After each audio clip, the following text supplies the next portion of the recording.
उम्मीद है आपने पहले वाली वीडियो सारी देख ली होंगी और सारे कंसेप्ट आपको क्लियर हो गए होंगे। अब हम क्वेश्चन नंबर 3 पे पहुंच गए हैं और इसमें कंटिन्यू करेंगे हम मल्टीप्लिकेशन में। For any integer a right what is -1 multiply a equal to. अब देखो यहाँ पे -1 लिखा है और यहाँ पे लिखा है ए, तो यहाँ पे आपको ए का मतलब यहाँ पे कोई नंबर है, ये बात ध्यान रखें। मतलब ए कोई इंटीजर है। इंटीजर क्या था हमारा?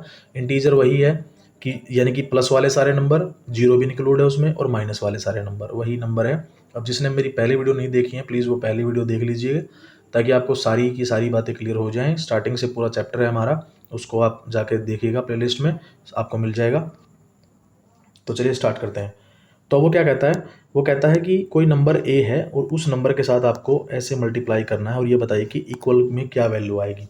तो मैंने आपको सिर्फ एक बात बताई थी कि भाई सबसे पहले आपको साइन चेक करना है। देखो ए यहाँ पे प्लस का है और 1 जो है वो माइनस का है, तो प्लस माइनस क्या बनाता है? माइनस बनाता है। और उसके बाद बारी आती है नंबर की। पहले साइन को मल्टीप्लाई करते हैं, बाद में नंबर को मल्टीप्लाई करते हैं। तो यहाँ पे 1 आ गया। 1 को मैंने क्या बताया था? 1 इज अ मल्टीप्लीकेटिव आइडेंटिटी।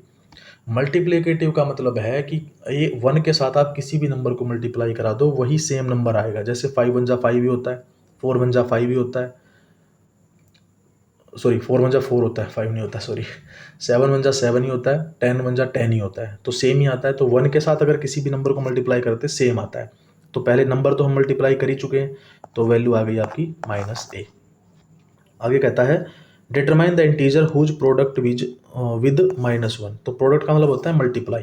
तो आपको मल्टीप्लाई करना है -1 के साथ, इस 37 को भी -1 के साथ मल्टीप्लाई करा दो और 0 को भी -1 के साथ मल्टीप्लाई करा दो, और ज़्यादा कुछ नहीं करना है इसमें। अब देखो बताता हूँ मैं कैसे करना है। देखो दोनों में ये दोनों माइनस के हो गए, तो माइनस माइनस क्या बनाएगा? प्लस बनाएगा। 22 1 जा 22, बस सोल्व। अब ये 37 प्लस का, ये माइनस का, प्लस माइनस माइनस, तो 37 1 जा 37। और मैंने बताया था जीरो के साथ तो किसी के साथ मल्टीप्लाई करा दो, जीरो ही बना देगा, ज़्यादा कुछ नहीं सोचना इसमें, ठीक है। चलिए अगला question. Starting from -1 multiply 5 right various products showing some pattern to show -1 multiply -1 equal to 1। तो हमें कुछ ऐसे पैटर्न बनाने हैं। -1 इससे स्टार्ट करना है और various product showing some pattern to show, ऐसे 1 1 करके शो करना है हमको। अब देखो इसमें पैटर्न क्या करना है। पैटर्न ये कहता है कि हमें किससे स्टार्ट करना है? -5 से स्टार्ट करना है और कहाँ तक जाना है? -1, और यहाँ तक लेके जाएंगे। देखो कैसे जाएंगे, कन्फ्यूजिंग है थोड़ा सा बट इतना मुश्किल नहीं है। देखो यहाँ पे स्टार्टिंग में क्या दिया है? -1 मल्टीप्लाई 5 दे रखा है, तो -1 के साथ मल्टीप्लाई कराओगे, देखो ये माइनस का ये प्लस का, तो क्या वैल्यू आएगी? -5। फिर क्या करो? -1 को 4 से मल्टीप्लाई कर दो, फिर -1 को 3 से कर दो, फिर -1 को 2 से कर दो, फिर -1 को 0 से कर दो, फिर -1 को -1 से कर दो। अब आप बोलेंगे कि माइनस कैसे आ गया? तो यही तो था इंटीजर, चैप्टर का नाम ही तो यही है, इंटीजर। माइनस के भी होते हैं इंटीजर। अब देखो करना क्या है। अब इसको 4 से मल्टीप्लाई कराओगे तो -4 आ जाएगा, 3 से करोगे तो -3 आ जाएगा, 2 से करोगे तो -2 आ जाएगा, लेकिन 0 के साथ करोगे तो 0 आ जाएगा। और -1 और -1, माइनस माइनस क्या बनाता है? प्लस, और 1 1 जा 1, तो आ गया ना प्लस। यही तो बोल रहा था, यही तो, यहीं तक तो लेके जाना था पैटर्न को, ठीक है। इस तरह से करना था बस, ज़्यादा और कुछ नहीं करना इसमें। अब चाहे तो इसको ऐड कर सकते हो। ऐड करने का मतलब क्या, हम क्या कर रहे हैं एक्चुअल में यहाँ पे? एक्चुअल में देखो हर बार एक वैल्यू, 1 वैल्यू माइनस हो रही है, तो मैं चाहूँ तो मैं इसको ऐसे लिख सकता हूँ ना कि -5 में मैंने 1 ऐड कर दिया तो ये -4 बन गया। फिर मैंने ये -4 जो वैल्यू आई उसको यहाँ लिख दिया, -4 में फिर मैंने 1 ऐड कर दिया, प्लस का 1, तो माइनस प्लस माइनस, और 4 वैल्यू किसकी है? माइनस के ज़्यादा हैं, तो वो क्या वैल्यू आएगी? -3। अब फिर मैंने क्या किया, फिर इस 3 को यहाँ लिख दो, -3 में फिर 1 ऐड कर दो, तो प्लस माइनस क्या, माइनस प्लस क्या होता है? माइनस होता है, तो 3 में से 1 जाएगा तो 2, और बड़ी वाली वैल्यू माइनस की है तो इसके आगे माइनस, सेम टू सेम फिर -2, और फिर उसके बाद क्या किया है? -2 में क्या ऐड करोगे? 1 ऐड करोगे, तो 1 ऐड करोगे तो क्या वैल्यू आ जाएगी? -1 आ जाएगी। कैसे आ जाएगी? क्योंकि देखो माइनस प्लस वही सेम पैटर्न है, पैटर्न सेम रहेगा, पैटर्न को आप मत छोड़िएगा। अगर आपने पैटर्न को नहीं छोड़ा तो कभी भी आपका क्वेश्चन गलत नहीं हो सकता। सेम रूल सेम पैटर्न वही चलेगा, ठीक है। अब उसके बाद फिर माइनस आ गया, तो -1 में +1 ऐड करोगे तो अब देखो ध्यान से, माइनस माइनस क्या होता है, दोनों के दोनों माइनस हो गए, ऐसे कट जाते हैं तो वैल्यू क्या आ जाती है, 0 आ जाती है, ठीक है। फिर उसके बाद 0 को नीचे लेके आएंगे, 0 + 1 क्या हो जाता है, 1 हो जाता है। इस तरह से आपकी वैल्यू क्या आ गई, 1 आ गई यहाँ पे। तो ये किसके सामने आ गया, इसके सामने आ गया, ठीक है भाई। ऐसे करना है इस क्वेश्चन को। अगला क्वेश्चन क्या कहता है, अगला क्वेश्चन कहता है डिवीजन ऑफ इंटीजर। अब डिवीजन ऑफ इंटीजर क्या कहता है कि इंटीजर का डिवीजन करना है आपको, डिवाइड करने हैं दो इंटीजर, कोई भी इंटीजर उनको डिवाइड करके लिखना है। अब जैसे हमने क्या किया था, 3 × 5 = 15 कर दिया था, वैसे ही 5 डिवाइड बाई 5 = 3 ऐसे डिवाइड करना है। तो सिंपली हम कहें कि मान लो 20 है और उस दूसरा इंटीजर है 2, तो 20 को 2 से डिवाइड करना, सिंपल है, ज़्यादा कोई बड़ी बात नहीं है। वही है सिंपल डिवीजन वाला मेथड है, भाग करना है तुमको, डिवाइड करना है बस। तो 20 डिवाइड बाई 2 होता है 10, बस, ठीक है। अब इसी से रिलेटेड क्वेश्चन करवाएंगे। अब ये देखो ध्यान से, ये क्या कहता है, ये कहता है कि मल्टीप्लिकेशन करवा के दिखाया पहले ऐसे, और फिर क्या करो, जो यहाँ पे जो वैल्यू आएगी, यानी कि 2 मल्टीप्लाई किया -6 के साथ और इक्वल टू ये आ गया हमारा आंसर। अब इसी जो आंसर आया ना, उसको इन्हीं में से किसी एक के साथ डिवाइड करके देखो क्या वैल्यू सेम आती है, यही बोल रहा है ये। यानी कि ये चाहता है कि पहले हम क्या करें, 3 को 4 से मल्टीप्लाई कर दें और आंसर आ जाता है 12, और फिर ये जो 12 आया है ना, इसको एक बार तो इस 4 के साथ डिवाइड करके दिखाएं और फिर एक बार 3 से डिवाइड करके दिखाएं। तो यही इन दोनों में से कोई एक आंसर आएगा, मतलब 4 से डिवाइड करोगे तो 3 आंसर आ जाएगा, 3 से डिवाइड करोगे तो 4 आंसर आ जाएगा। अब करके देख लो तुम। अब 12 को अगर तुम पहले 4 से मल्टीप्लाई डिवाइड करके देखो तो 4 3 12 होता है, तो 12 - 12 0 होता है, 3 आंसर आ गया। और अगर तुम इसी को 12 को अगर 3 से डिवाइड करते हो तो 3 4 12 होता है, तो क्या आ गया, आंसर 4 आ गया। तो यानी कि अगर इस पहले वाले से डिवाइड करोगे तो दूसरे वाला आंसर आ जाएगा, दूसरे वाले से डिवाइड करोगे तो पहले वाला आंसर आ जाएगा, वही बात है सेम इसमें, और कुछ नहीं है, ठीक है। चलो देखो ये वाला क्वेश्चन देखो, थर्ड वाला, दो तो इसने दे ही रखे हैं। तो इसने 8 और 9 से मल्टीप्लाई कर दिया, -9 से मल्टीप्लाई कर दिया, ठीक है भाई। तो वो कहता है कि हमारा आंसर आ गया कितना, 72। अब 72 को पहले क्या करना है, पहले आप अब यहाँ पे इन दोनों में से ही करना है, ये बात ध्यान रखनी है कि जो वैल्यू अगर यहाँ पे माइनस की है तो यहाँ पे भी डिवाइड में माइनस क्यों होनी चाहिए वो, और यहाँ पे भी माइनस क्यों होनी चाहिए। ऐसा नहीं है कि भाई अगर ये वैल्यू 72 प्लस की आ गई तो हम यहाँ पे वैल्यू प्लस से डिवाइड करेंगे, नहीं, होना ही नहीं, दो में से कोई एक चाहिए, ठीक है। तो देखो अब कैसे, अब मैंने मान लो स्टार्टिंग में 72 मल्टीप्लाई किया, देखो माइनस माइनस थे, प्लस का 72 आ गया, सही बात है, बिल्कुल सही बोल रहा है भाई, वो सच्चा आदमी है वो। अब उसने कहा 72, भाई ये सेम टू सेम 72 लिख रखा है, क्योंकि यहीं पे ये सही सेम पैटर्न है, जो भी आंसर आया वो यहाँ लिखा है इन्होंने। अब मैंने क्या किया, पहले -8 से डिवाइड कर दिया, तो -8 से जब आप डिवाइड करोगे तो आंसर कितना आएगा, -9 आएगा। सेम टू सेम अगर आप यहाँ -9 लिखते हो तो फिर आंसर -8 आएगा। अब ऐसा कैसे होगा, बात तो ये है ना कि भाई ऐसा कैसे हो रहा है, तो अब देखो कैसे होता है। तो ये जो 72 है, 72 को डिवाइड करना है -8 से, ब्रैकेट लगा देते हैं। तो क्या करते हैं, 72 को -8 से ऐसे करके डिवाइड करते हैं, डिवाइड का साइन यहाँ होता है, ये इस तरह से डिवाइड का साइन है। तो अब ध्यान से देखो, ऊपर वाला प्लस का, नीचे वाला माइनस का है, तो जब दोनों के दोनों साइन अब अलग होते हैं तो क्या बनता है, माइनस बनता है। तो इसका मतलब ये बन गया माइनस, प्लस माइनस माइनस, और 8 9 जा होता है 72, तो आंसर आ गया -9 आ गया, सही है। सेम टू सेम 72 में, तो 72 को अगर मैं डिवाइड करूँ -9 से, ये वाला क्वेश्चन कर रहे हैं अब देखो यहाँ ऊपर वाला प्लस का, नीचे वाला माइनस का है, तो प्लस दोनों अपोजिट साइन है, तो क्या बनेगा, माइनस। अब 9 8 जा 72, तो आंसर क्या आ गया, -8, तो सही तो है। तो ऐसे ही करना है आपको भी। तो -3 और -7 दोनों माइनस के हैं, तो माइनस माइनस प्लस बनाएगा, 3 7 जा 21। अब ये वाला जो यहाँ आता है वो सेम टू सेम यहाँ लिखते हैं, ये यहाँ पे आ गया, और यहाँ पे -3 है, तो -3 है तो आंसर किस में आएगा, -7 में आएगा। और फिर यहाँ पे उल्टा कर दो, यहाँ पे 21 डिवाइड बाय -7 इक्वल टू -3, यहाँ पे इसको मल्टीप्लाई करेंगे -8 को 4 से, ये आ जाएगा आपका -32। अब ये जो -32 आया इसको लिखेंगे यहाँ, और डिवाइड करेंगे पहले किससे, -8 से, -8 से डिवाइड करेंगे। तो -8 से डिवाइड करेंगे। अब देखो यहाँ पे थोड़ा सा ना कॉम्प्लिकेशन आता है। ये आ गया -32 और ये नीचे भी है -8, दोनों के दोनों देखो माइनस के हो गए, है ना। तो अब क्या होता है, जब मैंने क्या बताया था कि दोनों साइन सेम है तो क्या बनता है, प्लस बनता है। अब यहाँ से माइनस से माइनस कट जाता है, तो ये आ गया आपका 8 1 जा 8, 8 4 जा 32। तो आंसर क्या आ गया, 4। तो देखो 4 प्लस का था कि नहीं था, यहाँ ये वाला 4 प्लस का था, तो प्लस का तो आना ही था। अब फिर यहाँ से 32 उठा के लाएंगे, यहाँ पे -32 डिवाइड करेंगे किससे, -8 से, क्योंकि दूसरा नंबर क्या है, -8, तो -8। अब नहीं सॉरी, -8 नहीं, 4 आएगा अब यहाँ पे, 8 तो कर चुके हम।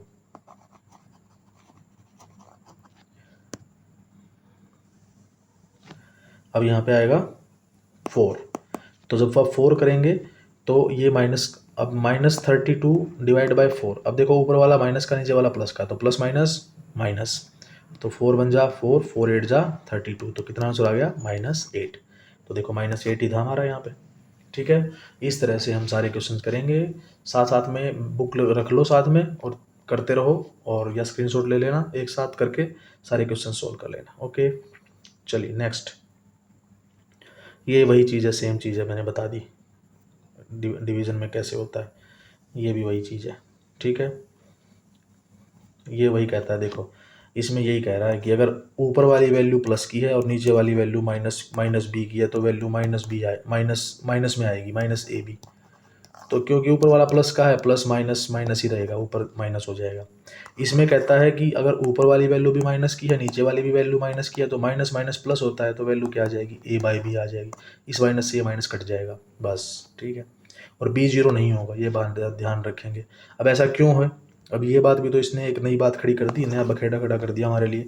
यहाँ भी बोल दिया कि b 0 के इक्वल नहीं होगा। क्यों नहीं होगा भाई, तो 0 के इक्वल इसलिए नहीं होता क्योंकि अगर मान लो 9/0 है, मान लो कोई नंबर 9 है और उसको 0 से डिवाइड कर दिया, तो 0 के टेबल में 9 आता ही नहीं है, उसको हम डिफाइंड नहीं कर सकते, उसको कहते हैं नॉट डिफाइंड। ये इंपॉर्टेंट पॉइंट है, यानी कि किसी भी नंबर को आप 0 से मल्टीप्लाई नहीं कर सकते, वो सोल्व ही नहीं होगा। लेकिन हाँ, 0 को अगर किसी नंबर से डिवाइड कर दोगे तो वो 0 बन जाएगा। 0/9 करोगे तो भी 0, 0/100 करोगे तो भी 0, 0/20 करोगे तो भी 0, 0/15 करोगे तो भी 0। यानी कि 0 अगर ऊपर है, उसके नीचे अगर कोई नंबर है तो वो 0 ही रहेगा, ये बात ध्यान रखेंगे। ठीक है, लेकिन अगर 0 डिनोमिनेटर के जगह पे यूज करोगे तो वो सोल्व नहीं होगा, नॉट डिफाइंड होगा। ठीक है, चलिए अगला है property of division of integer. अब इंटीजर की प्रॉपर्टी निकालनी है।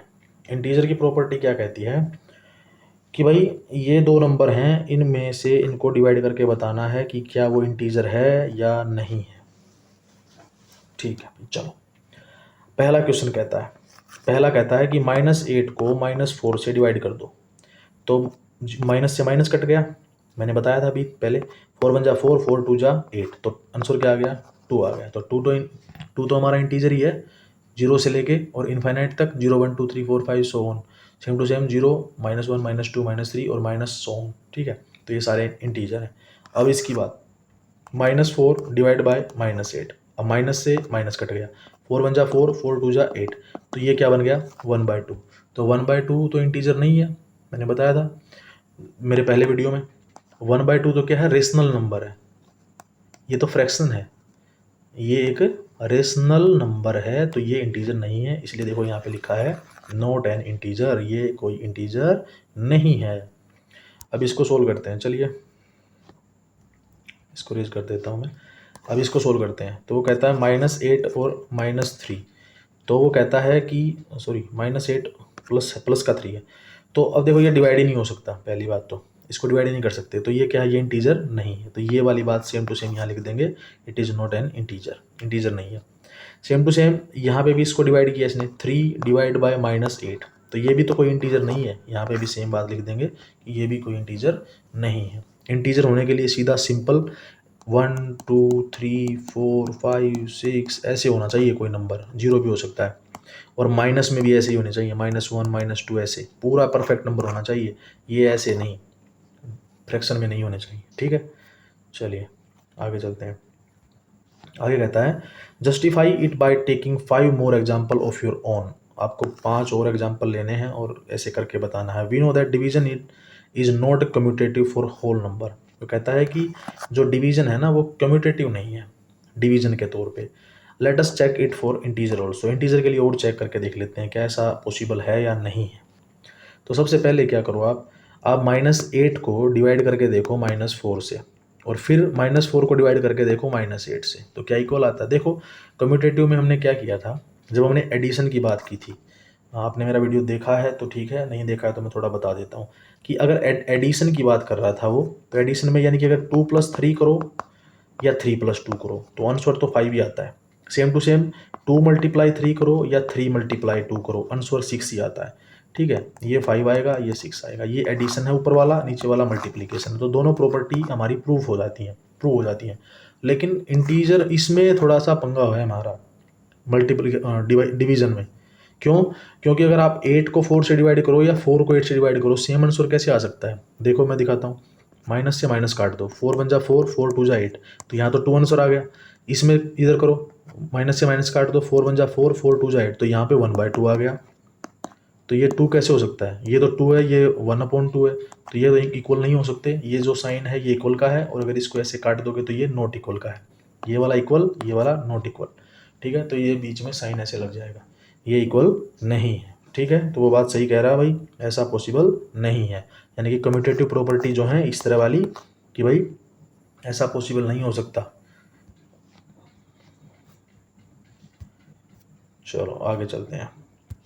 Like whole number, any integer divided by 0 is meaningless and 0 divided by integer then 0 is equal to 0।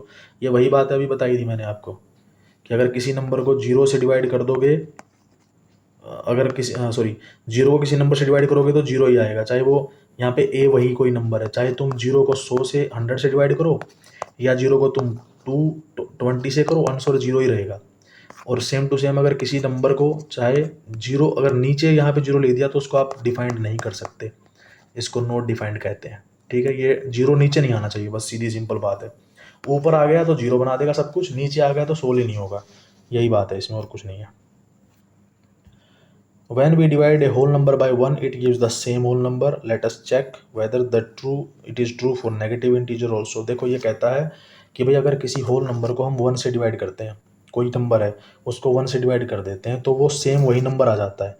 तो वो कहता है कि क्या अब नेगेटिव इंटीजर के लिए भी ऐसा पॉसिबल है, चेक करके देखते हैं।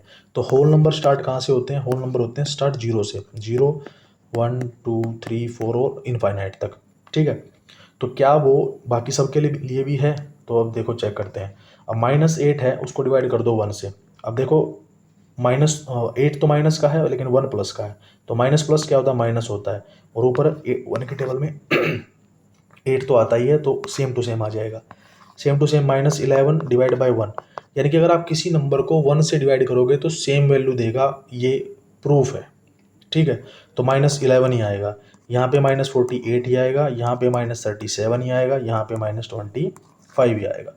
ठीक है, अब ऐसा क्यों है। आप बोलेंगे कि 1 की टेबल में माइनस तो होता ही नहीं है। तो आप एक बात याद रखेंगे कि माइनस का और नंबर का कोई आपस में कनेक्शन नहीं है। माइनस जो है एक साइन है और 1 एक नंबर है। तो माइनस का कनेक्शन प्लस के साथ, माइनस के साथ, मल्टीप्लिकेशन के साथ, डिवीजन के साथ, इनका साइन का साइन के साथ कनेक्शन होता है और नंबर का नंबर के साथ होता है। जैसे अभी एग्जांपल मैंने आपको बताया था कि जब हम मल्टीप्लाई करते हैं, मान लो -3 मल्टीप्लाई -2 ऐसे होता है हमारा। तो मैंने कहा था कि स्टार्टिंग में हम साइन को मल्टीप्लाई करते हैं तो माइनस माइनस क्या बनता है, प्लस बनता है। उसके बाद हम नंबर को मल्टीप्लाई करते हैं, 3 × 2 = 6। तो यानी कि साइन का चक्कर साइन के साथ ही सोल्व होगा, नंबर का नंबर के साथ ही होगा। ऐसा नहीं है कि नंबर को नंबर का उसके ऊपर इफेक्ट पड़ता है। तो वही सेम चीज़ इसमें है कि जो -8 आप लिख रहे हैं ना डिवाइड बाई 1, तो ये माइनस को बाहर निकाल दो आप। तो मैं क्या इसको ऐसे लिख सकता हूँ, बिल्कुल लिख सकता हूँ। इस माइनस को बाहर लिख के आप 8/1 कर सकते हो, और 1 8 की टेबल में 8th प्लेस पे ही आता है। सॉरी, 8 1 की टेबल में 8th प्लेस पे ही आता है, तो आपका आंसर क्या आ जाएगा, -8 ही आ जाएगा। सेम टू सेम -48 है ना, डिवाइड बाई 1 है, तो इस माइनस को बाहर निकाल दो। तो माइनस को बाहर निकालोगे तो क्या बन जाएगा, 48 डिवाइड बाई 1 बन जाएगा। तो 48 वन की टेबल में तो सारे के सारे नंबर आते हैं ना, 1 2 3 4 5 6 7 8 9 10 11 12 13 14 15 एंड सो ऑन, सारे के सारे आते हैं। तो आंसर क्या आ गया, ये माइनस बाहर वाला सेम टू सेम लिख दो और ऊपर वाला 48 सेम टू सेम। तो आंसर क्या आ गया, 48 आ गया। यही सेम टू सेम आप यहाँ पे लिख देंगे, यही है इसकी वैल्यू। ठीक है, चलिए ये क्वेश्चन करते हैं, अगले वीडियो में मिलते हैं। बाय बाय, टेक केयर, जय हिंद।